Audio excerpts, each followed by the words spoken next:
Welcome. How's everyone doing today? Look, I got me a haircut. Awesome. Finally. Well, what I have here today, what I've done here this morning, was I took and I was able to set the 6.2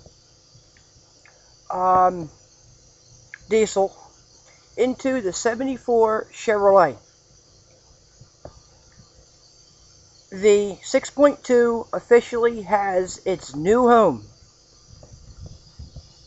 Here it is. There it is. I couldn't be happier, I'll tell you. The way this is working out, it's looking good. And been looking over a lot of things since it's found its home. There was a lot of things I had to watch while I was putting this thing in. I had to make sure there was a clearance for the fuel pump, and I had to make sure that all the electric wires weren't getting jammed and tangled and wedged in places and things like that. There was a lot involved in it, but there it is. Actually, considering it didn't take long, 2 hours it was in there.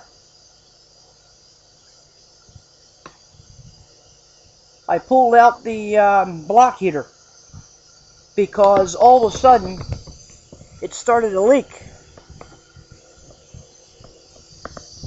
So I pulled it out and I fought with it a little bit. Then I made a discovery. All it takes is a real good, tug and pull after the bolt in the center is removed, of course, or almost removed, and it's relatively easy to come out after that. You just kind of gotta know how to do it. That's all. It went well, very well. Fuel pumps got clearance. The harmonic balancers got clearance. Plenty of it. Beautiful. I think as this thing unfolds, I'm going to wind up being one happy camper on this. I've been wanting to do this for years. Just haven't had the time to do it. I finally have it. There it is. Finally have it. I don't know if I can get a real good view underneath or not. I don't know. I'll tell you what, I wouldn't mind trying.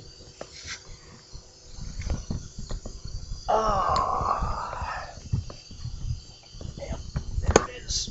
Let's see what I'm aiming at here. The ground right now is not really that wet. I'm trying. See what I might be able to do here. It's not working out real good, is it? Maybe, just by chance.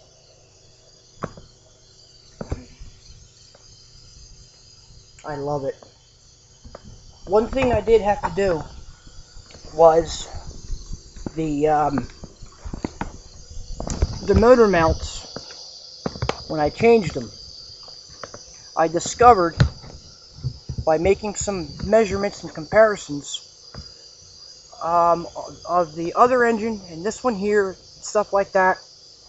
I had to take and open up the mount holes for the motor mounts. I had to make the motor mount slide a little bit because it was measured and discovered that there was no adjustment on them. The bell housing wouldn't be able to close behind the engine, so I had to make modifications. I had to take a rotary file and open it up a little bit. 3 of them per side. They had to be precision. Turned out real good.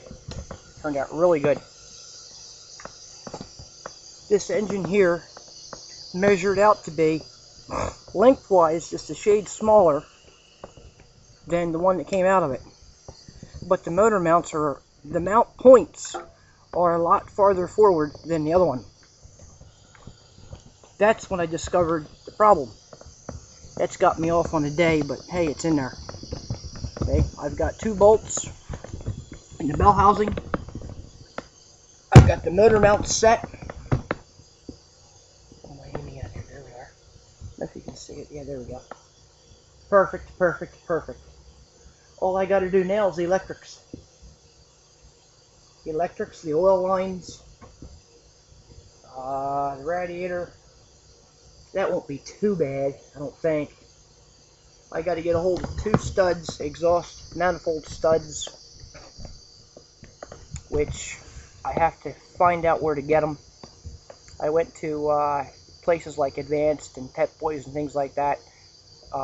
Napa, they can't get them. I don't know why, but we shall see what happens here, huh? Another view of it. Maybe I'll go over on the other side from the rear. I don't mind. I hope I can get through here. I've got all kinds of equipment in the way here. Shoot.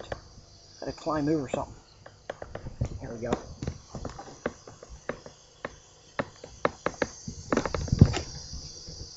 Awesome. Even the starters got clearance. Really, it's not really an oversized engine, considering for this application. Now the van, what inspired me to do this was my dad's van. I've been messing with these engines for years. My dad has, and you know, I kind of got in on it a little bit. Now with the van, the frame rails on the van are actually tighter than this. The frame rails actually almost come right up against the exhaust manifold. And the housing compartment comes right up against the injector lines here. It's all the room you're working with on the van. So, I figured with that, this will be a pretty good home for this. I can set up the radiator, the oil lines, stuff like that.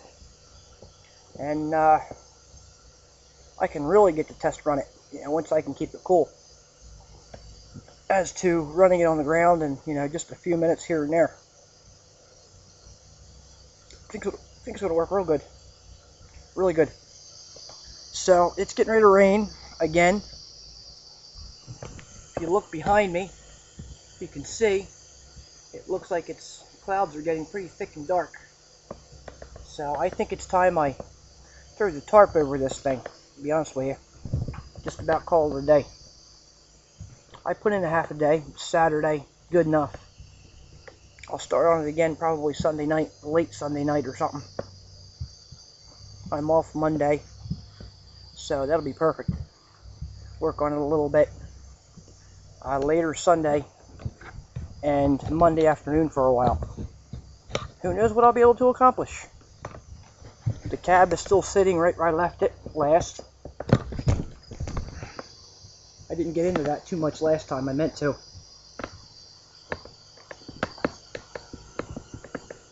I got the windshield coming in this week. Now, something I wanted to show you here. This cab is off of a 2-wheel drive pickup. Okay? You see this plate right here? I have to take and integrate this plate to the center here, which means I have to cut that center out, okay, go to the other cab and cut out these bolt holes, just past it a little bit, and then weld in that piece, and then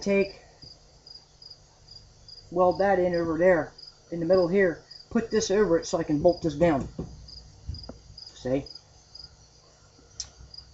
So that's what I'm up to. That's sometime down the line yet. I gotta do a little bit of work on this cab a little bit before I actually get to put it on.